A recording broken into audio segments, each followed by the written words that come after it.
नमस्कार, आप देख रहे हैं वीके न्यूज और मैं युधिष्ठिर उपाध्याय। धोखेबाज चीन से तनाव के बीच भारत अपनी सैन्य ताकत को मजबूत करने में जुटा हुआ है। हाल ही में रक्षा मंत्री राजनाथ सिंह की अध्यक्षता में हुई बैठक में सैन्य बलों की युद्ध क्षमता बढ़ाने के लिए 38,900 करोड़ रुपए की लागत से 33 अग्रिम लड़ाकू विमानों, मिसाइल सिस्टम और अन्य सैन्य उपकरणों की खरीद के लिए मंजूरी दे दी थी।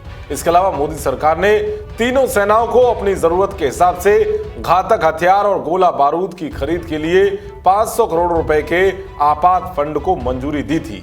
तो वहीं अब एक बार फिर से रक्षा मंत्रालय ने बुधवार को आपातकालीन ऑपरेशनल जरूरतों के लिए तीनों सेनाओं को 300 करोड़ तक के अलग अलग पूंजीगत खरीद के लिए विशेष अधिकार दे दिए हैं। अधिकारियों के मुताबिक खरीद से संबंधित चीजों की संख्या पर कोई प्रतिबंध नहीं लगाया गया है, लेकिन आपातकालीन जरूरतों के हिसाब से प्रत्येक खरीद की लागत 300 करोड़ रुपए से अधिक नहीं होनी चाहिए। ये निर्णय रक्षा मंत्री राजनाथ सिंह की अध्यक्षता में रक्षा खरीद परिषद की बैठक में लिया गया है। रक्षा मंत्रालय ने एक बयान जारी करके कहा है कि इस फैसले से खरीद में लगने वाले समय में कमी आएगी। 6 महीने में ऑर्डर देना सुनिश्चित हो सकेगा और 1 साल के भीतर आपूर्ति शुरू हो सकेगी। डीएससी की यह बैठक उत्तरी सीमाओं पर वर्तमान सुरक्षा माहौल और देश की सीमाओं की रक्षा के लिए सशस्त्र बलों को मजबूत करने की जरूरत के मद्देनजर बुलाई गई थी।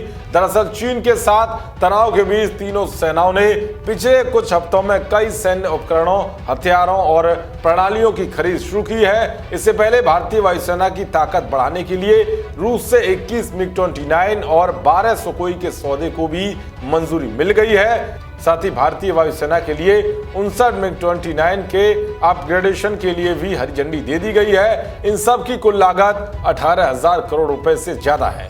वहीं फ्रांस से 6 राफेल लड़ाकू विमानों के 27 जुलाई को भारत पहुंचने की संभावना है। इसके अलावा हाल ही में भारतीय सेना ने 72,000 अमेरिकन असॉल्ट राइफल खरीदने का फैसला लिया है। इसके लिए सेना की तरफ से ऑर्डर भी दे दिया गया है। ये सभी अत्याधुनिक हथियार अमेरिका से खरीदे जाएंगे।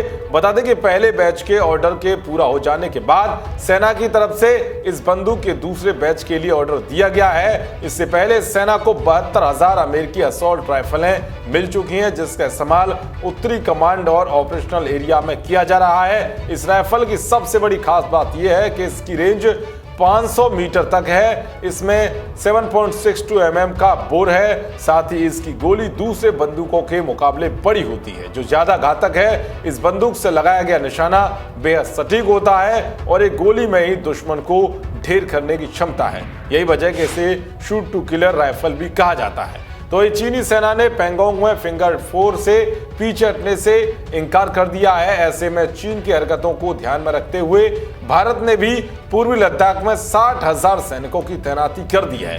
भारत ने भीषम टैंक, अपाचे युद्धक हेलीकॉप्टर, सुकोई फाइटर जेट, चिनूक और रुद्र युद्धक हेलीकॉप्टर की तैनाती कर दी है। पूर्वी लद्दाख में भारत ने तोपों की तैनाती को और बढ़ा दिया है। उधर चीन के साथ बॉर्डर पर चल रहे तनाव के बीच रक्षा मंत्री Rajnath Singh line of actual control के इलाकों का दौरा करेंगे। रक्षा मंत्री 2 दिन के दौरे पर जम्मू कश्मीर और लद्दाख जाएंगे, जहां पर वो LAC के साथ साथ LOC भी जाएंगे।